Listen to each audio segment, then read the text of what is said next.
شاغل اپنے آفس میں بیٹھا ہوا تھا کہ پاس پڑے ہوئے فون کی گھنٹی بج اٹھی اور شاغل نے ہاتھ بڑھا کر ریسیور اٹھا لیا۔ یس، شاغل نے تحقمانہ لہجے میں کہا۔ مادام ریکھا کی کال ہے باس، دوسری طرف سے انتہائی مؤدبانہ لہجے میں کہا گیا۔ کراؤ بات، شاغل نے بڑے فاخرانہ لہجے میں کہا۔ ہیلو، ریکھا بول رہی ہوں چیف شاغل۔ چند لمحوں بعد مادام ریکھا کی نرم سی آواز سنائی دی، اور چونکہ مادام ریکھا اسے چیف بھی کہہ رہی تھی اس لیے اس کا چہرہ کھل اٹھا۔ او ریکھا، کیا بات ہے؟ کیا کوئی خاص بات ہو گئی ہے؟ شاغل نے بھی اس بار نرم لہجے میں کہا۔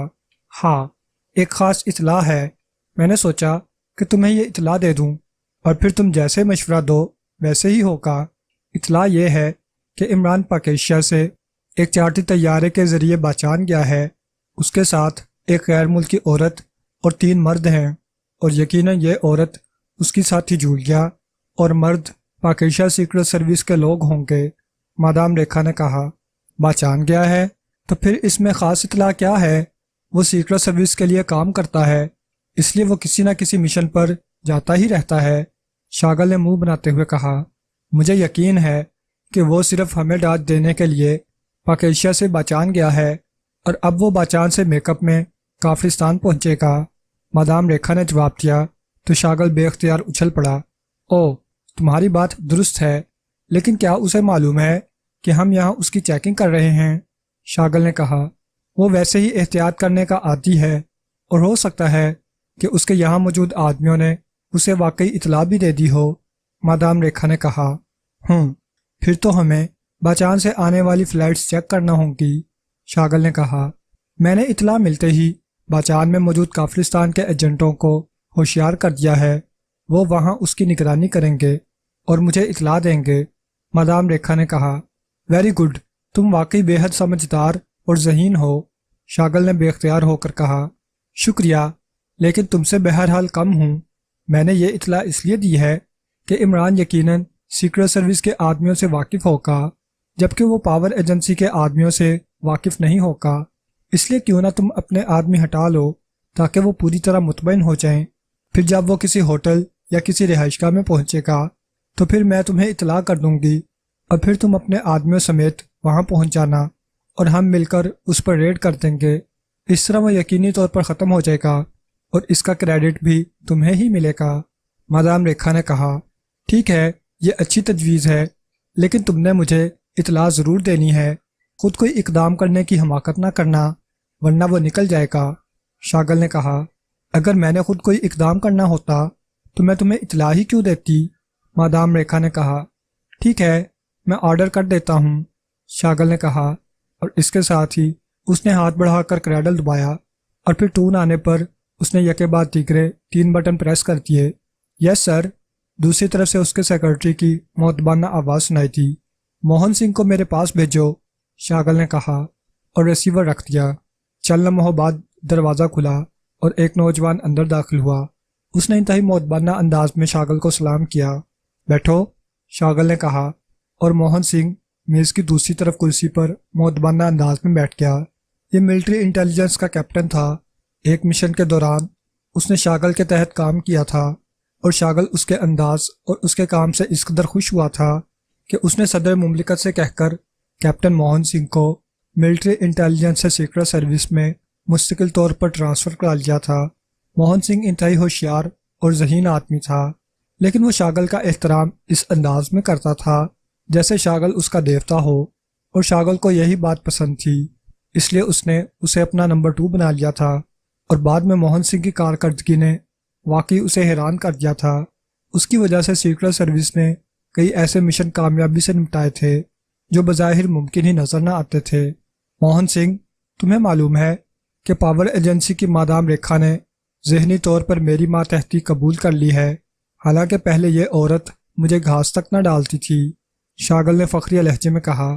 سر، عورت ناقص العقل ہوتی ہے، اسے عقل بہت دیر سے آتی ہے، ورنہ تو اسے پہلے ہی معلوم ہو جانا چاہیے تھا کہ آپ اس ملک کا سرمایہ ہیں۔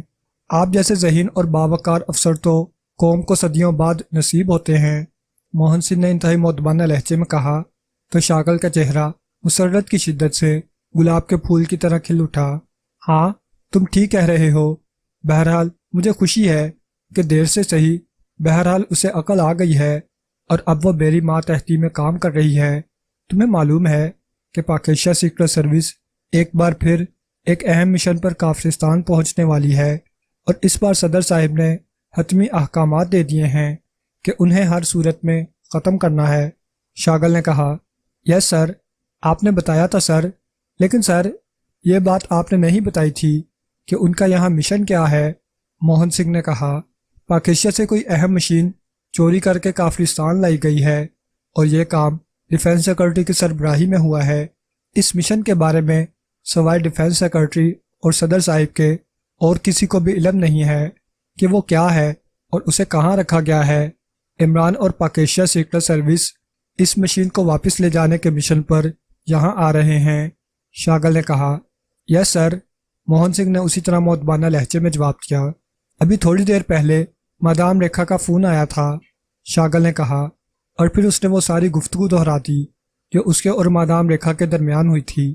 یس سر، موہن سنگھ نے ہونٹ بیچتے ہوئے کہا، میں نے تمہیں اس لیے بلایا ہے کہ تم اپنے آدمیوں کو نگرانی سے ہٹا لو۔ مادام ریکھا جب ہمیں اطلاع دے گی تو پھر ہم جا کر اس کوٹھی پر ریڈ کریں گے۔ شاگل نے کہا، لیکن سر یہ بھی تو ہو سکتا ہے کہ پاور ایجنسی کے لوگ مادام ریکھا کو بتائے بغیر ان پر حملہ کر دیں۔ اس طرح تو بہرحال کریڈٹ پاور ایجنسی ہی لے جائے گی۔ موہن سنگھ نے کہا، او ہاں، تم ٹھیک کہہ رہے ہو۔ مادام ریکھا کو اگر اطلاع پہلے ملی اور مجھے بعد میں تو پھر واقعی مسئلہ بن جائے گا۔ تو تمہارا کیا مشورہ ہے؟ جبکہ میں مادام ریکھا سے وعدہ کر چکا ہوں کہ میں اپنے آدمی ہٹا لوں گا۔ شاگل نے کہا، جناب آپ کا وعدہ ہر صورت میں پورا ہوگا۔ ہمارے آدمی پاک ایشیا سیکرٹ سروس کی نگرانی سے ہٹ جائیں گے، لیکن آپ نے یہ وعدہ تو نہیں کیا کہ ہمارے آدمی پاور ایجنسی کے آدمیوں کی نگرانی بھی نہ کریں گے۔ موہن سنگھ نے کہا تو شاگل بے اختیار چونک پڑا۔ کیا مطلب ہے تمہاری اس بات کا؟ شاگل نے تیز لہجے میں کہا، سر ہمارے آدمی ان کی نگرانی کریں گے، اس طرح ہمیں ساتھ ساتھ اطلاع ملتی رہے گی۔ اگر تو مادام ریکھا نے بروقت آپ کو اطلاع دے دی تو ٹھیک ہے، اور اگر انہوں نے از خود کوئی کارروائی کر کے کریڈٹ لینے کی کوشش کی تو پھر ہمارے آدمی ان کا خاتمہ کر دیں گے اور کریڈٹ آپ کو مل جائے گا۔ موہن سنگھ نے جواب دیتے ہوئے کہا، او ہاں، تمہاری بات درست ہے، ٹھیک ہے، تم ایسی کارروائی کرو کہ میرا وعدہ بھی قائم رہے اور کریڈٹ بھی سیکرٹ سروس کو مل جائے۔ شاگل نے فوراً ہی رضامند ہوتے ہوئے کہا، دشمن ایجنٹ کب آ رہے ہیں جناب؟ موہن سنگھ نے کہا تو شاگل کے چہرے پر یکلخت غصے کے تاثرات ابھر آئے۔ تو تمہارا کیا خیال ہے کہ میں دشمن ایجنٹوں کا سیکرٹری ہوں؟ نان سینس، کہ وہ مجھے وقت اور تاریخ بتا کر آئیں گے؟ نان سینس، نہ جانے کس احمق نے تمہیں سیکرٹ سروس میں شامل کر دیا ہے؟ نان سینس۔ شاگل کا غصہ لمحہ بلمحہ بڑھتا ہی چلا جا رہا تھا۔ وہ میرا مطلب تھا کہ ان کی آمد کی توقع کب تک ہے جناب؟ موہن سنگھ نے بوکھلائے ہوئے لہجے میں کہا، میں نجومی ہوں کہ ان کا ذائچہ بناؤں گا؟ نان سینس، احمق آدمی، وہاں نگرانی کراؤ، جب وہ آئیں گے تو پتہ چل جائے گا۔ ویسے اس مادام ریکھا نے اطلاع دی ہے کہ عمران اپنے 4 ساتھیوں کے ساتھ باچان گیا ہے، اور سنو، مادام ریکھا کا خیال ہے کہ وہ باچان کی ایئر سروس سے میک اپ کے ساتھ یہاں آئے گا، لیکن یہ مادام ریکھا احمق ہے، باچانیوں کے قد چھوٹے ہوتے ہیں۔ نان سینس، کیا میک اپ سے ان کے قد بھی چھوٹے ہو جائیں گے؟ شاگل نے اسی طرح وسیلے لہجے میں کہا، ویری گڈ، آپ کی ذہانت کا جواب نہیں سر، کیا نکتہ سوچا ہے آپ نے؟ یہ نکتہ صرف آپ ہی سوچ سکتے تھے سر، موہن سنگھ نے فوراً ہی خوشامد کرتے ہوئے کہا، اور شاگل کا غصے سے تنا ہوا چہرہ یکلخت کھل اٹھا۔ یہ نکتہ تم جیسے عقل مند ہی سمجھ سکتے ہیں۔ ٹھیک ہے، جاؤ اور جو جی چاہے کرو، جاؤ، تمہیں میری طرف سے کھلی اجازت ہے۔ شاگل نے فوراً ہی شاہانہ انداز میں کہا، اور موہن سنگھ تیزی سے اٹھا۔ اس نے بڑے مؤدبانہ انداز میں سلام کیا اور پھر تیزی سے مڑ کر کمرے سے باہر چلا گیا۔ ایسے آدمیوں کی ہی مجھے ضرورت ہے، کم از کم عقل کی بات سمجھ تو لیتے ہیں، شاگل نے بڑبڑاتے ہوئے کہا۔ لیکن چند لمحوں بعد فون کی گھنٹی بج اٹھی تو اس نے چونک کر فون کی طرف دیکھا اور پھر ہاتھ بڑھا کر ریسیور اٹھا لیا۔ یس، شاگل نے تیز لہجے میں کہا، ڈیفنس سیکرٹری صاحب کی کال ہے جناب، دوسری طرف سے مؤدبانہ لہجے میں کہا گیا۔ کراؤ بات، شاگل نے چونک کر کہا۔ ہیلو، چند لمحوں بعد ڈیفنس سیکرٹری کی مخصوص آواز سنائی دی۔ یس سر، شاگل بول رہا ہوں۔ چیف آف کافرستان سیکرٹ سروس، شاگل نے عادت کے مطابق اپنا پورا تعارف کراتے ہوئے کہا۔ چیف شاگل، کیا یہاں کافرستان میں بھی پاکستان سیکرٹ سروس کا کوئی سیٹ اپ موجود ہے؟ دوسری طرف سے ڈیفنس سیکرٹری نے تیز لہجے میں کہا۔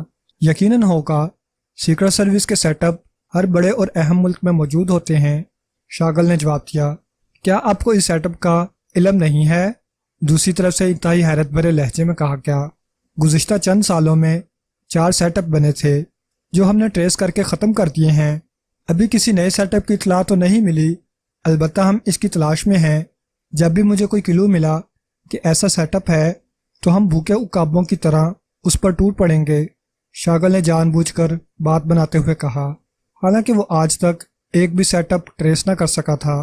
ٹی ایم مشین کے سلسلے میں جو مشن آپ کے ساتھ صدر صاحب کی میٹنگ میں ڈسکس ہوا تھا، اس میں جو آپ دوز استعمال ہوئی تھی، اس کے کمانڈر کو پہلے ہی چھٹی دے کر اس کی رہائش گاہ تک پابند کر دیا گیا تھا، لیکن مجھے بحریہ انٹیلیجنس کے چیف اشوک مہتا نے اطلاع دی ہے کہ کوئی نامعلوم آدمی وہاں پہنچا اور اس کمانڈر سے اس آبدوز کے سلسلے میں پوچھ گچھ کی اور پھر اسے اور اس کے 4 ملازموں کو ہلاک کر کے نکل گیا۔ میں نے بحریہ انٹیلیجنس کے چیف اشوک مہتا کو اس کی فوری تلاش کا حکم دے دیا، لیکن ابھی مجھے اطلاع ملی ہے کہ اشوک مہتا کی کار کا ایکسیڈنٹ ہو گیا ہے اور وہ اس حادثے میں ہلاک ہو گیا ہے۔ بحریہ انٹیلیجنس کا نیا چیف تو اشوک مہتا کے اسسٹنٹ کو بنا دیا جائے گا، لیکن اس سارے معاملے کا صرف اشوک مہتا کو ہی علم تھا، اس کے عملے کے کسی آدمی کو اس بارے میں علم نہیں تھا، اور نہ ہے اور نہ میں چاہتا ہوں کہ انہیں علم ہو۔ اس لیے میں نے آپ کو کال کیا ہے کہ اب اس شخص کا جس نے کمانڈر کو ہلاک کیا ہے آپ کی سروس تلاش کرے۔ مجھے یقین ہے کہ یہاں پاکستان سیکرٹ سروس کے کسی سیٹ اپ کا آدمی ہوگا، ڈیفنس سیکرٹری نے تفصیل بتاتے ہوئے کہا۔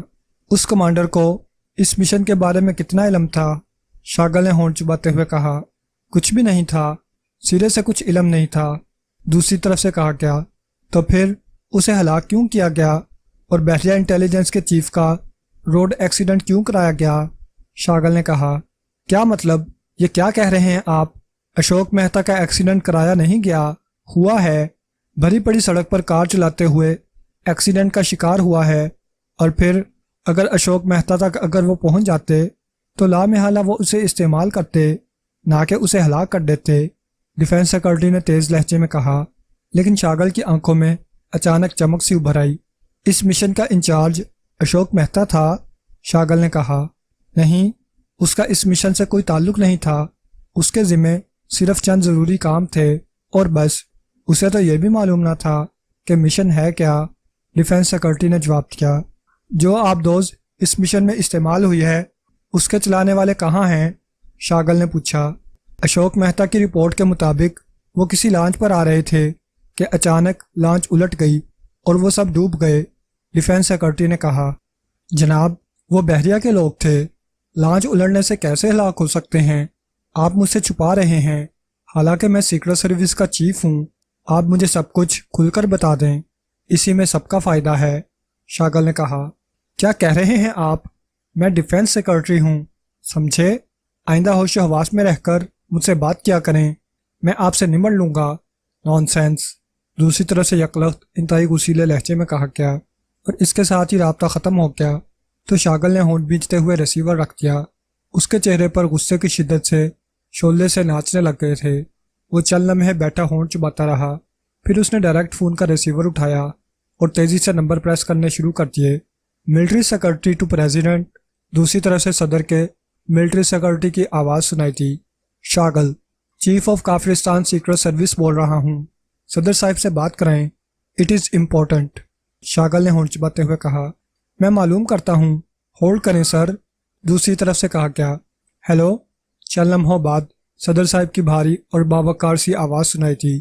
شاگل بول رہا ہوں جناب، ڈیفنس سیکرٹری صاحب کا ابھی فون آیا تھا، انہوں نے بڑی عجیب باتیں بتائی ہیں کہ جو آبدوز ٹی ایم مشین کے سلسلے میں گئی تھی اس کے کمانڈر کو ہلاک کر دیا گیا ہے، اور وہ کمانڈر بحریہ انٹیلیجنس کے چیف اشوک مہتا کو جانتا تھا، اور پھر اشوک مہتا کی کار کا ایکسیڈنٹ ہو گیا اور وہ ہلاک ہو گیا۔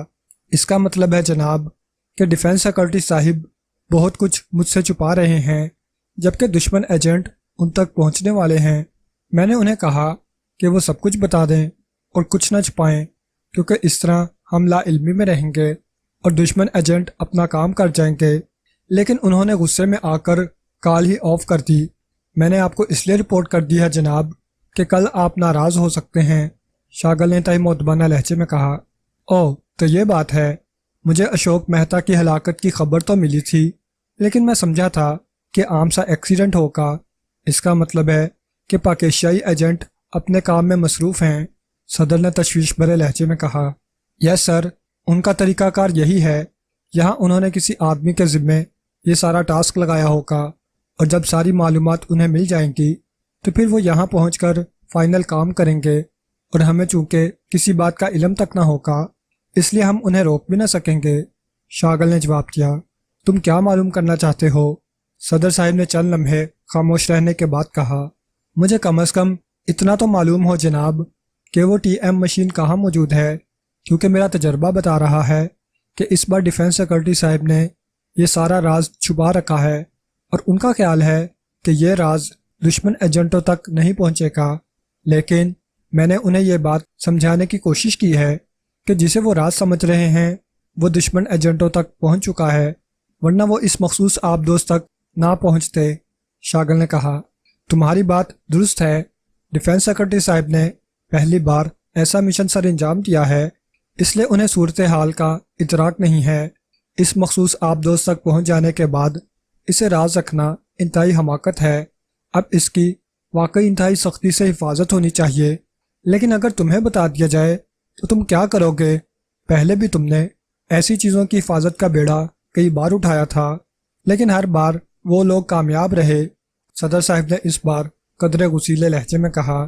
جناب، اس بار ہم اس جگہ کی انتہائی خفیہ نگرانی کریں گے، انہیں اس کا علم تک نہ ہوگا کہ ہم ایسا کر رہے ہیں، اور شہر میں ان کی چیکنگ اور نگرانی کا کام پاور ایجنسی کر رہی ہے۔ لیکن مجھے یقین ہے کہ یہ لوگ پاور ایجنسی کے بس کے نہیں ہیں، اس لیے لامحالہ یہ ٹارگٹ پر پہنچیں گے، اور وہاں ہم اس بار ان سے اس لیے آسانی سے نمٹ لیں گے کہ اس سے پہلے ان کا اور سیکرٹ سروس کا کہیں ٹکراؤ نہیں ہوا ہوگا۔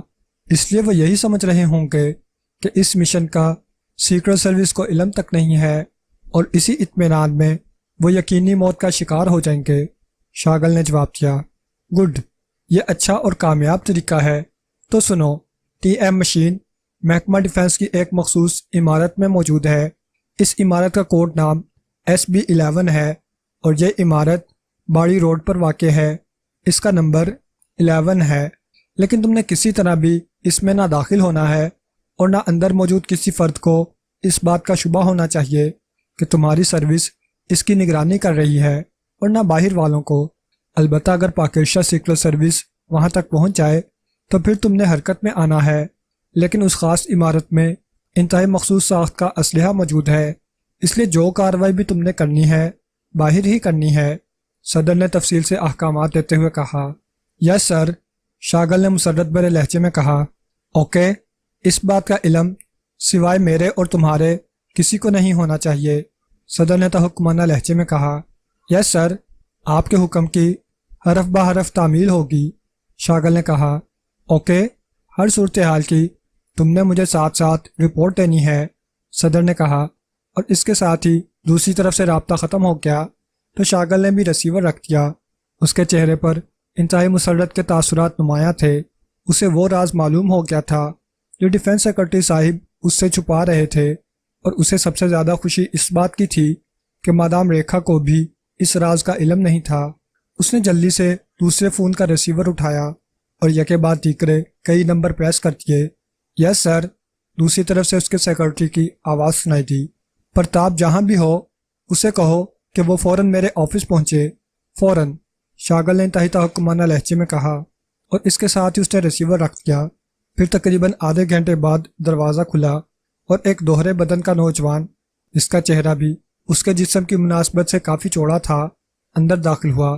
یہ پرتاپ تھا، سیکرٹ سروس کے ایکشن گروپ کا چیف۔ یس سر، پرتاپ نے اندر داخل ہو کر باقاعدہ سلیوٹ کرتے ہوئے کہا۔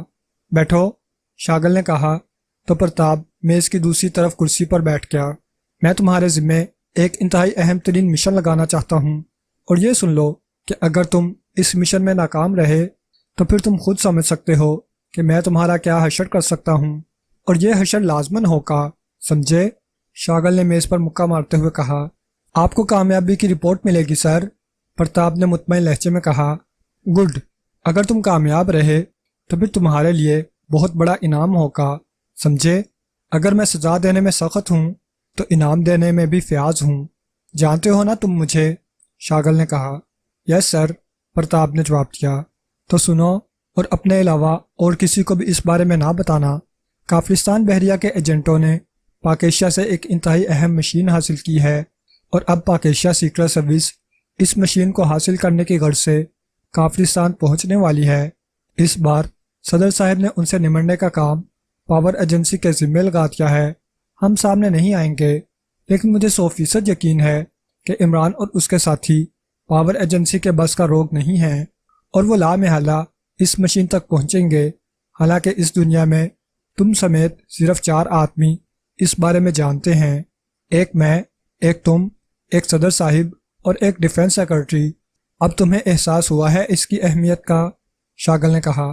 جناب، میں تو آپ کے حکم کا غلام ہوں، اہمیت تو اس ملک میں آپ کی ہے سر، پرتاپ نے جواب دیا۔ تو شاغل کا چہرہ بے اختیار کھل اٹھا۔ ہاں، تم نے یہ بات درست کہی ہے۔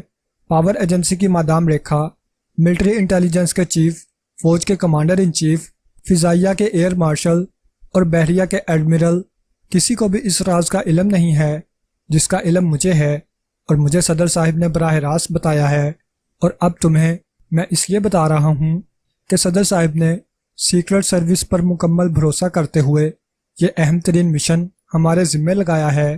انہیں بھی پاور ایجنسی کی کارکردگی کا علم ہے، اس لیے ان کا خیال ہے کہ پاک ایشیائی ایجنٹ لامحالہ اس عمارت تک پہنچ جائیں گے جہاں یہ مشین موجود ہے۔ اس لیے ہم نے اس عمارت کی نگرانی کرنی ہے، اور پھر جیسے ہی یہ ایجنٹ وہاں پہنچیں گے ہم نے ہر صورت میں ان کا خاتمہ کرنا ہے، سمجھ گئے ہو؟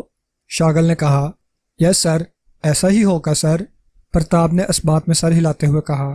سنو، باڑی روڈ پر ایک سرکاری عمارت ہے جس کا نمبر 11 ہے، اسے کوڈ میں SB11 کہتے ہیں۔ اس میں انتہائی مخصوص ساخت کا اسلحہ موجود ہے، اور اس عمارت میں یہ مشین موجود ہے۔ تم نے اپنے سیکشن کے خاص افراد لے کر اس عمارت کو اس انداز میں گھیرنا ہے اور اس کی نگرانی کرنی ہے کہ نہ عمارت کے اندر موجود افراد کو نگرانی کا شک پڑ سکے اور نہ باہر کسی کو اس کا احساس ہو سکے۔ تم عمران کو جانتے ہو، اس کے ساتھ ایک عورت اور 3 مرد ہیں۔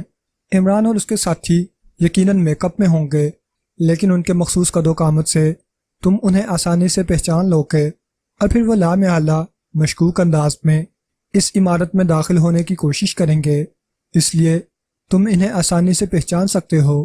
تم نے اس انداز میں نگرانی کرنی ہے کہ جیسے ہی یہ لوگ تمہیں نظر آئیں تم نے ان پر فائر کھول دینا ہے، اور ان میں سے کسی کو بچ کر نہیں جانا چاہیے۔ شاغل نے کہا۔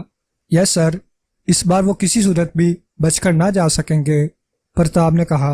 اور سنو، تم نے وہاں میرے لیے ایسا آفس بنانا ہے جہاں سے میں عمارت پر نظر رکھ سکوں اور بوقت ضرورت تمہیں بھی کنٹرول کر سکوں، لیکن میں وہاں ہر وقت نہیں رہوں گا، سمجھے؟ شاغل نے کہا۔ یس سر، پرتاپ نے جواب دیتے ہوئے کہا۔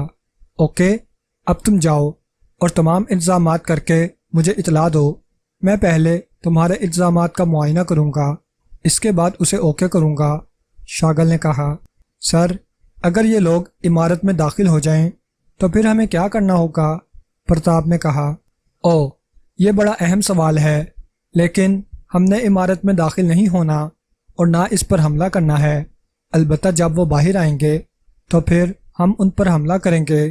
ویسے وہ مشین کافی بڑی ہوگی، ظاہر ہے جیپ میں نہیں آ سکے گی، شاغل نے کہا۔ یس سر، پرتاپ نے کہا، اور پھر اٹھ کر اس نے شاغل کو سلام کیا اور پھر تیزی سے مڑ کر کمرے سے باہر چلا گیا۔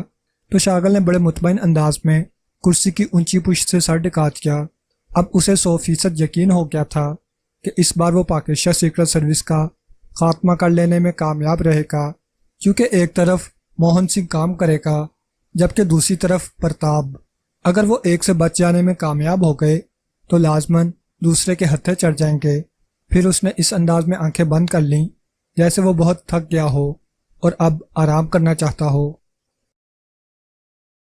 مچھلیاں پکڑنے والے ایک ٹرالر کی ایک سائیڈ میں بنے ہوئے کیبن میں عمران اپنے ساتھیوں جولیا، تنویر، صفدر اور کیپٹن شکیل کے ہمراہ موجود تھا۔ ٹرالر پر کافرستان کا جھنڈا لہرا رہا تھا اور اس وقت ٹرالر کافرستان کی سمندری حدود میں ہی سفر کر رہا تھا۔ کیبن بند ہونے کے باوجود مچھلی کی مخصوص بو ہر طرف پھیلی ہوئی تھی اور شروع میں تو عمران کے ساتھی اس بو سے خاصے پریشان رہے تھے، لیکن پھر آہستہ آہستہ وہ اس کے عادی ہو گئے۔ عمران صاحب، کیا یہاں کوئی خاص سپرے کر دیا گیا ہے کہ مچھلیوں کی خوفناک سران جیسی بو اب ختم ہو گئی ہے؟ اچانک صفدر نے کہا تو عمران بے اختیار ہنس پڑا۔ سپرے کی کیا ضرورت تھی؟ تمہاری برکت کی وجہ سے یہ خود بخود غائب ہو گئی ہے۔ ہماری برکت سے؟ کیا مطلب؟ صفدر نے حیران ہو کر کہا۔ میں تمہیں ایک واقعہ سناتا ہوں۔ ایک محترمہ کی شادی ایسے گھرانے میں ہو گئی جہاں کھالوں کو صاف کر کے سکھایا جاتا تھا اور کھالوں کو صاف کرنے سے پہلے ان میں سے تیز بدبو نکلتی تھی جو اس گھر میں ہر وقت پھیلی رہتی تھی۔ جب وہ محترمہ شادی کے بعد اس گھر میں پہنچی تو کھالوں کی اس بدبو کی وجہ سے اس کا دم الٹنے لگا۔ وہ بے حد پریشان رہنے لگی اور ہر وقت بدبو کہہ کر ہلکان ہوتی رہتی تھی، لیکن ظاہر ہے اب اسے اسی گھر میں رہنا تھا، اس لیے مجبوراً اسے رہنا پڑا۔ چند روز بعد اسے محسوس ہوا کہ بدبو ہلکی ہو گئی ہے اور پھر مزید چند روز بعد بدبو کا احساس بالکل ہی ختم ہو گیا تو اس نے اپنے شوہر اور اس کے گھر والوں سے بڑے فخریہ لہجے میں کہا کہ دیکھا، میرے یہاں آنے کی برکت سے بدبو ہی ختم ہو گئی ہے۔ اور وہ سب اس کی بات سن کر بے اختیار ہنس پڑے، کیونکہ وہ پہلے سے جانتے تھے کہ جب وہ بو کی عادی ہو جائے گی تو پھر بو کا احساس بھی ختم ہو جائے گا۔ عمران نے کہا تو سب اس کی بات سن کر بے اختیار ہنس پڑے۔ تمہارا مطلب ہے کہ بو تو اب بھی موجود ہے لیکن اب ہمیں اس کا احساس نہیں رہا؟ جولیا نے ہنستے ہوئے کہا۔ میں تو اسے تمہاری برکت ہی کہہ سکتا ہوں، عمران نے کہا تو سب بے اختیار ہنس پڑے۔ عمران صاحب، اس بار آپ نے کافرستان جانے کا یہ ذریعہ کیوں استعمال کیا ہے؟ اچانک کیپٹن شکیل نے کہا۔ میں نے سوچا کہ بحریہ کا مسئلہ ہے، اس لیے سمندر سے ہی کام کا آغاز ہونا چاہیے، عمران نے مسکراتے ہوئے جواب دیا۔ نہیں، سچ سچ بتاؤ، کیا اس بار کافرستان میں ہمارے خلاف سخت پکٹنگ ہے؟ جولیا نے کہا۔ اس بار تمہارا چیف شاغل اور اس کی ٹیم سے خوفزدہ ہو گیا ہے۔ اس کا خیال ہے کہ ہم چاہے کسی بھی روپ میں کافرستان جائیں، وہ لوگ ہمارا کریا کرم ایئرپورٹ پر ہی کر دیں گے، اور اسے اپنے ممبران کی جانوں کی حفاظت کا بڑا خیال رہتا ہے۔ میں اکیلا ہوتا تو یقیناً اسے قطعاً پرواہ نہ ہوتی، عمران نے مسکراتے ہوئے جواب دیا۔ بکواس کی ضرورت نہیں ہے، سیدھی طرح بتاؤ کہ اس بار کافرستان میں ایسی کیا بات ہے کہ تم اس ذریعے سے وہاں جانے پر مجبور ہوئے ہو؟ جولیا نے آنکھیں نکالتے ہوئے کہا۔ بتایا تو ہے کہ اس بار تمہارا چیف واقعی اس قدر خوفزدہ ہے کہ اس نے اس خوف کی وجہ سے صالحہ، چوہان، صدیقی، نعمانی اور خاور کو باچان تفریح کرنے کے لیے بھیج دیا ہے، تاکہ ایسا نہ ہو کہ کافرستانی ایجنٹ پاک ایشیا سیکرٹ سروس کے ان ایجنٹوں کو نقصان پہنچا دیں۔ عمران نے جواب دیتے ہوئے کہا تو سب ساتھی بے اختیار چونک پڑے۔ ان سب کے چہروں پر انتہائی حیرت کے تاثرات ابھر آئے۔ یہ سب لوگ باچان گئے ہیں؟ کیوں؟ وہاں کوئی علیحدہ مشن ہے؟ جولیا نے حیران ہو کر پوچھا۔ چوہان میرے میک اپ میں ہے، صالحہ جولیا بنی ہوئی ہے، صدیقی، خاور، نعمانی، صفدر، کیپٹن شکیل اور تنویر بنے ہوئے ہیں، عمران نے ایک اور انکشاف کرتے ہوئے کہا۔ کیا کہہ رہے ہو؟ کیا واقعی؟ جولیا نے مر جانے کی حد تک حیران ہوتے ہوئے کہا۔ مجھ پر اعتبار نہیں ہے تو بے شک اپنے چیف سے پوچھ لو، عمران نے جواب دیا۔ او، اس کا مطلب ہے کہ پاک ایشیا میں بھی ہماری نگرانی کی جا رہی تھی، صفدر نے کہا۔ ہاں، وہاں چند ایسے لوگ چیک کر لیے گئے تھے جو ہماری نگرانی پر مامور تھے، ان میں سے ایک ٹائیگر کے قد و قامت کا تھا، اس لیے اس کی جگہ ٹائیگر کو بھجوایا گیا، اور اس آدمی سے جب معلومات حاصل کی گئیں تو پتہ چلا کہ ان کا تعلق کافرستان کی پاور ایجنسی سے ہے، اور مادام ریکھا نے ان کی یہاں ڈیوٹی لگائی ہوئی ہے کہ وہ عمران کی نگرانی کریں، اور جب عمران ایئرپورٹ پر جائے تو اس کی آئندہ منزل اور روانگی کی رپورٹ دیں، جس پر تمہارے چیف نے بجائے ان کا خاتمہ کرنے کے یہ عجیب سا فیصلہ کر لیا کہ انہیں کچھ کہنے کی بجائے ان کو ڈانٹ دیا جائے۔ چنانچہ ہماری بجائے یہ لوگ ایئرپورٹ پہنچے اور باچان چلے گئے، اور پھر ٹائیگر کی رپورٹ مل گئی کہ مادام ریکھا کو رپورٹ دے دی گئی ہے، اور مادام ریکھا نے جواب میں کہا ہے کہ وہ لوگ ایئرپورٹ پر ہی نگرانی کریں، کیونکہ ہو سکتا ہے کہ یہ لوگ ڈاج دینے کے لیے گئے ہوں اور واپس آ کر پھر روانہ ہو جائیں، جبکہ وہ باچان میں انہیں چیک کراتی رہے گی۔ چنانچہ ان نقلی لوگوں کو حکم مل گیا کہ وہ باچان میں اس وقت تک رہیں جب تک یہ مشن مکمل نہیں ہو جاتا، اور وہاں ایسی سرگرمیوں میں مصروف رہیں جس سے یہ اطلاع مادام ریکھا تک پہنچتی رہے کہ وہاں انہیں کسی اطلاع کا انتظار ہے، اور اطلاع ملتے ہی وہ کافرستان روانہ ہو جائیں گے۔ اس کے ساتھ ہی کافرستان میں فارن ایجنٹ ناٹران کو تمہارے چیف نے حکم دیا کہ وہ وہاں نگرانی کے بارے میں تفصیلی رپورٹ دے اور یہ بھی معلوم کرے کہ ٹی ایم مشین کہاں موجود ہے۔ پھر بقول تمہارے چیف ناٹران نے جو رپورٹ دی اس کے مطابق نہ صرف ایئرپورٹ بلکہ ہر اس راستے پر جہاں سے ہم کافرستان میں داخل ہو سکتے ہیں، پاور ایجنسی اور کافرستان سیکرٹ سروس کے افراد انتہائی مستعدی سے نگرانی کر رہے ہیں۔ چنانچہ مجھے حکم دیا گیا کہ میں تم لوگوں کو لے کر مچھلی کی بو سونگھتا ہوا کافرستان پہنچوں۔ عمران نے تفصیل بتاتے ہوئے کہا، ناٹران نے ٹی ایم کے بارے میں کیا رپورٹ کی ہے؟ صفدر نے کہا، بڑی عجیب سی رپورٹ ہے، لیکن ناٹران جس قسم کا ایجنٹ ہے اس کی رپورٹ پر شک بھی نہیں کیا جا سکتا۔ اس کے مطابق اس کے اسسٹنٹ فیصل جان نے بڑی بھاگ دوڑ کر کے یہ معلوم کر لیا کہ کون سی آبدوز اس مشن میں استعمال ہوئی ہے، اور وہ اس کے کمانڈر تک پہنچ گیا، لیکن کمانڈر کو 1 ماہ کی چھٹی دے کر اس کی رہائش گاہ پر پابند کر دیا گیا تھا۔ وہ اس مشن کے بارے میں کچھ نہ جانتا تھا، البتہ اس سے یہ معلوم ہو گیا کہ یہ سارا سیٹ اپ کافرستان بحریہ انٹیلیجنس کے چیف اشوک مہتا کا ہے، جس پر انہوں نے اس اشوک مہتا کو کور کرنے کی کوشش کی تو اشوک مہتا ایک کار ایکسیڈنٹ میں ہلاک ہو گیا۔ گو یہ ایکسیڈنٹ ہر لحاظ سے اصل تھا، مصنوعی نہ تھا، لیکن فیصل جان نے معلوم کر لیا کہ اشوک مہتا ایکسیڈنٹ سے پہلے وہاں کے ایک کلب کے مینیجر اور مالک جونی سے ملا ہے، اور جونی کے بارے میں جو رپورٹ اس نے دی ہے اس کے مطابق جونی کی حیثیت ڈیفنس سیکرٹری کے ایکشن گروپ کے چیف کی سی ہے۔ عمران نے کہا، ڈیفنس سیکرٹری کا ایکشن گروپ؟ کیا مطلب؟ جولیا نے حیران ہو کر کہا، یہ ڈیفنس سیکرٹری صاحب کافرستان کے صدر کے قریبی عزیز ہیں۔ یہ پہلے گریٹ لینڈ کے سفارت خانے میں فرسٹ سیکرٹری تھے۔ وہاں ان کا کام یہی تھا کہ وہ حکومت کافرستان کے خلاف کام کرنے والے گروپس اور تنظیموں کو، جن میں مشکباری اور ایک مخصوص گروہ کے افراد شامل ہیں، کے خلاف کام کریں۔ وہاں اس نے بڑے کارنامے سر انجام دیے، اور جب یہاں کافرستان کے ڈیفنس سیکرٹری صاحب ریٹائر ہو گئے تو صدر صاحب نے انہیں وہاں سے بلا کر ڈیفنس سیکرٹری تعینات کر دیا۔ یہ جونی بھی گریٹ لینڈ میں ان کے ساتھ کام کرتا تھا، اور ڈیفنس سیکرٹری صاحب اسے اپنے ساتھ ہی گریٹ لینڈ سے کافرستان لے آئے ہیں، اور یہاں اسے ایک کلب خرید کر دیا گیا ہے، اور اب ڈیفنس سیکرٹری صاحب یہاں آ کر سیکرٹ سروس جیسا کام کر رہے ہیں۔ اور ناٹران کی رپورٹ ہے کہ اشوک مہتا کو ڈیفنس سیکرٹری نے جونی کے ذریعے ہلاک کرایا ہے، کیونکہ جس انداز میں ایکسیڈنٹ ہوا ہے اس سے ظاہر ہوتا ہے کہ اشوک مہتا کا جسم انتہائی تیز رفتاری سے کار چلاتے ہوئے یکلخت مفلوج ہو گیا ہو۔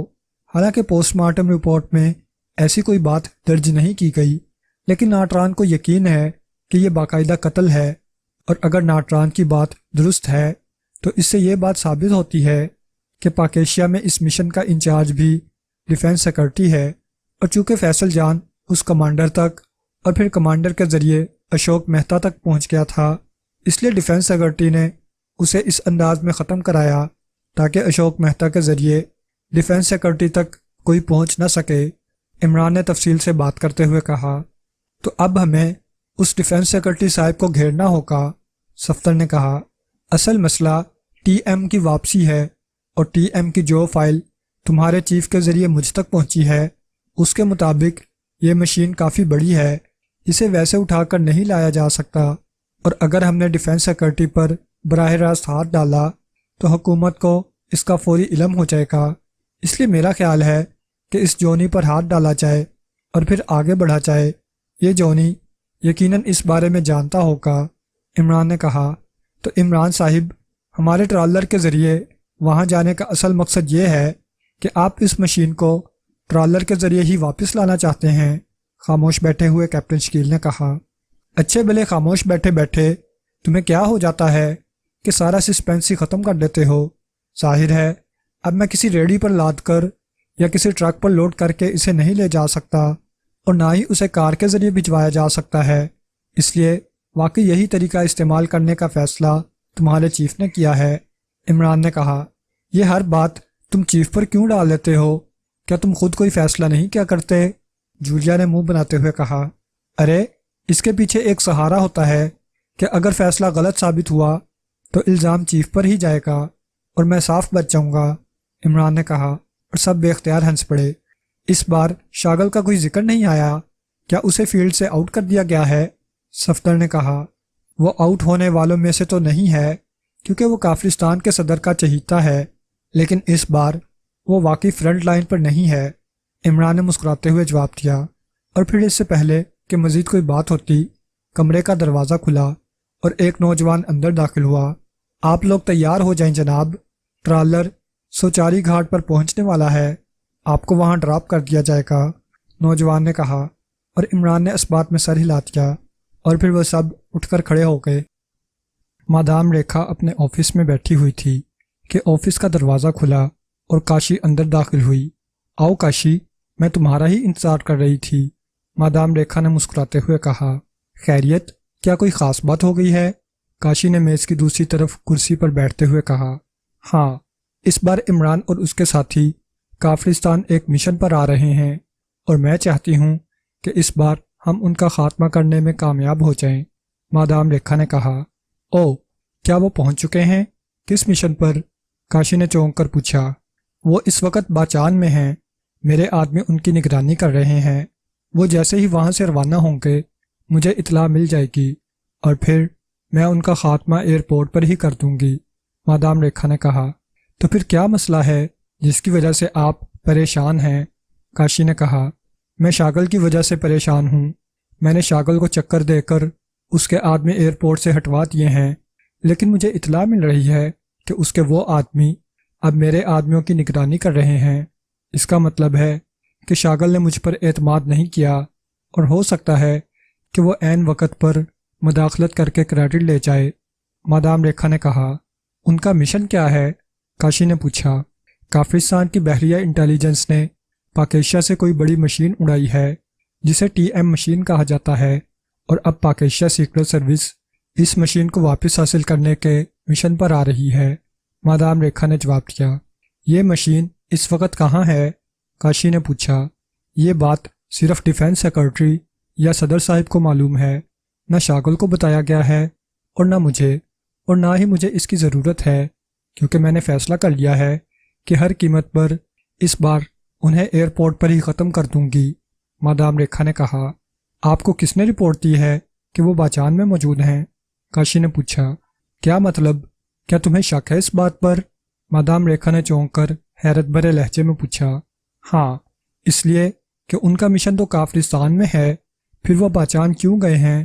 کیا اس مشن کا فارمولہ باچان میں ہے؟ کاشی نے کہا۔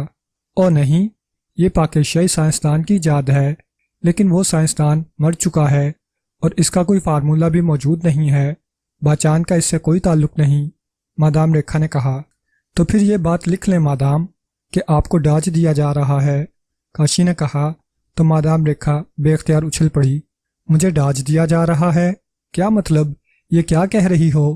میں نے پاور ایجنسی کے آدمی پاکیشیا بھجوائے تاکہ وہ اس عمران کی نگرانی کریں، انہوں نے اس کی نگرانی کی، پھر عمران ایئرپورٹ پر پہنچا، وہاں اس کے ساتھی جس میں ایک عورت اور 3 مرد شامل تھے پہلے سے موجود تھے، اور پھر یہ پانچوں میرے آدمیوں کے سامنے جہاز پر سوار ہوئے اور باچان روانہ ہو گئے۔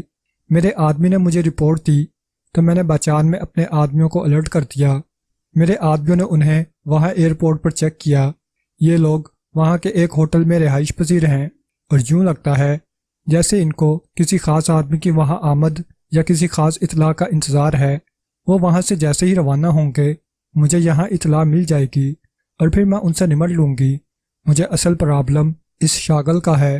میں نے تمہیں اس لیے بلایا ہے کہ تم مجھے کوئی اچھا اور مفید مشورہ دو کہ اس شاغل اور اس کے آدمیوں کا کیا کیا جائے۔ ویسے میرے ذہن میں تو خیال آیا تھا کہ اس کے ان آدمیوں کو اغوا کر کے ختم کر دیا جائے اور ان کے میک اپ میں اپنے آدمی پہنچا دیا جائیں، لیکن پھر یہ سوچ کر رک گئی ہوں کہ شاغل کا اپنے ساتھیوں سے لازماً مسلسل رابطہ ہوگا۔ مادام ریکھا نے کہا، مادام، میری سمجھ میں تو یہی بات نہیں آ رہی کہ عمران جیسا آدمی اپنے ساتھیوں سمیت کافرستان آ کر مشن مکمل کرنے کی بجائے باچان کیوں گیا، اور اگر گیا ہے تو وہاں بیٹھا وہ کیا کر رہا ہے۔ میں نے اب تک عمران کو جس حد تک سمجھا ہے، میرے نقطہ نظر سے وہ انتہائی تیز رفتاری سے کام کرنے اور مشن مکمل کرنے کا عادی ہے۔ ہو سکتا ہے کہ اسے اس نگرانی کی اطلاع مل گئی ہو اور ہمیں ڈاج دینے کے لیے خود وہاں پہنچ گیا ہو اور سیکرٹ سروس کا دوسرا گروپ یہاں بھجوا دیا ہو۔ اب ہم وہاں اس کی طرف سے کافرستان آنے کا انتظار کرتے رہیں اور وہ دوسرا گروپ یہاں اپنا مشن مکمل کر کے واپس بھی چلا جائے، اور یہ بھی ہو سکتا ہے کہ اس نے اپنے میک اپ میں وہاں آدمی بھجوا دیے ہوں اور وہ خود یہاں پہنچ بھی چکا ہو۔ کاشی نے کہا تو مادام ریکھا کی پیشانی پر سلوٹیں سی ابھر آئیں اور اس کی آنکھیں سکڑ سی گئیں۔ او، تمہاری بات میں بہرحال وزن ہے، میرے ذہن میں یہ خیال تک نہ تھا۔ واقعی ایسا بھی ہو سکتا ہے، لیکن اسے کس طرح کنفرم کیا جائے؟ مادام ریکھا نے کہا، وہ آدمی جو نگرانی کے لیے پاکیشیا گئے تھے وہی ہیں یا واپس آ گئے ہیں؟ کاشی نے پوچھا۔ جب مجھے عمران اور اس کے ساتھیوں کے باچان پہنچنے کی کنفرم اطلاع مل گئی تو میں نے انہیں واپس بلا لیا تھا، مادام ریکھا نے کہا۔ وہ اس وقت کہاں ہیں؟ کاشی نے کہا، ہیڈ آفس میں ہی ہیں، مادام ریکھا نے جواب دیا۔ انہیں بلوائیں، میں ابھی معلوم کر لیتی ہوں، کاشی نے کہا۔ تو مادام ریکھا نے اس بات میں سر ہلا دیا اور پھر ریسیور اٹھا کر اس نے اپنی سیکرٹری کو احکامات کیے اور پھر ریسیور رکھ دیا۔ تھوڑی دیر بعد دروازہ کھلا اور 3 آدمی اندر داخل ہوئے اور انہوں نے مادام ریکھا اور کاشی کو سلام کیا اور پھر خاموش کھڑے ہو گئے۔ میں نے 4 آدمی بھجوائے تھے، چوتھا کہاں ہے؟ مادام ریکھا نے کہا۔ شنکر تو پاکیشیا میں ہی غائب ہو گیا تھا، ایک آدمی نے کہا۔ تو مادام ریکھا کے ساتھ ساتھ کاشی بھی چونک پڑی۔ غائب ہو گیا تھا؟ کیا مطلب؟ کہاں غائب ہو گیا تھا؟ مادام ریکھا نے حیرت بھرے لہجے میں کہا، آخری لمحات میں وہ ایئرپورٹ نہیں پہنچا، ہم نے اس کے انتظار میں ایک فلائٹ بھی مس کر دی، لیکن وہ نہیں آیا۔ پھر ہم نے یہاں آ کر اس کے نہ آنے کی رپورٹ دی۔ یہاں سے 2 آدمی شنکر کی تلاش میں بھیجے گئے، لیکن وہ نہیں ملا، نہ جانے کہاں غائب ہو گیا۔ اس آدمی نے جواب دیا، مجھے رپورٹ کیوں نہیں دی گئی؟ مادام ریکھا نے انتہائی غصیلے لہجے میں کہا، آپ کو تفصیل سے رپورٹ دی گئی تھی مادام، اس آدمی نے جواب دیا۔ او ہاں، مجھے یاد آ گیا، اصل بات یہ ہے کہ میں نے اس پر کوئی توجہ نہ دی تھی، مادام ریکھا نے کہا۔ تمہارا کیا نام ہے؟ کاشی نے اس آدمی سے پوچھا جو بات کر رہا تھا۔ رانگو مادام، اس آدمی نے جواب دیا۔ تم ایئرپورٹ گئے تھے جب عمران اور اس کے ساتھی وہاں سے باچان روانہ ہوئے تھے؟ کاشی نے پوچھا۔ جی ہاں، میں اور شنکر گئے تھے، پھر میں نے ایئرپورٹ سے ہی مادام کو اطلاع دی تھی، رانگو نے جواب دیا۔ تم نے ان کا میک اپ چیک کیا تھا؟ کاشی نے کہا۔ تو رانگو بے اختیار چونک پڑا۔ Make up? مگر رانگو کچھ کہتے کہتے رک گیا۔ بولو، اصل بات بتاؤ، کچھ نہ چھپاؤ، مادام ریکھا نے تیز لہجے میں کہا۔ جناب، مجھے اس عورت پر شک ہوا تھا کہ وہ میک اپ میں ہے، لیکن شنکر نے کہا کہ ایسا نہیں ہے، پھر میں خاموش ہو گیا کیونکہ شنکر بہرحال ہم سے زیادہ تجربہ کار تھا، رانگو نے جواب دیتے ہوئے کہا۔ تم نے پہلے عمران کو دیکھا ہوا تھا؟ کاشی نے پوچھا۔ یس مادام، رانگو نے جواب دیا۔ اس روز اسے غور سے ایئرپورٹ پر دیکھا تھا کہ وہ اصل عمران ہے یا اس کے میک اپ میں کوئی اور ہے؟ کاشی نے کہا۔ میرے ذہن میں تو یہ بات ہی نہ تھی، اس لیے میں نے اس نقطہ نظر سے دیکھا ہی نہیں تھا، رانگو نے صاف جواب دیتے ہوئے کہا۔ یہ عمران اور اس کے ساتھی وہاں ایئرپورٹ پر کتنی دیر رہے تھے؟ کاشی نے پوچھا۔ جی 1 گھنٹہ، رانگو نے جواب دیا۔ اس دوران عمران کیا کرتا رہا؟ کاشی نے باقاعدہ وکیلوں کے سے انداز میں جرا کرتے ہوئے کہا۔ جی وہ آپس میں باتیں کرتے رہے، رانگو نے جواب دیا۔ تم نے باتیں سنی تھیں؟ کاشی نے پوچھا۔ نہیں مادام، ہم دور تھے، رانگو نے جواب دیتے ہوئے کہا۔ کیا عمران مزاحیہ باتیں کر رہا تھا یا سنجیدہ؟ کاشی نے کہا۔ تو مادام ریکھا بے اختیار چونک پڑی۔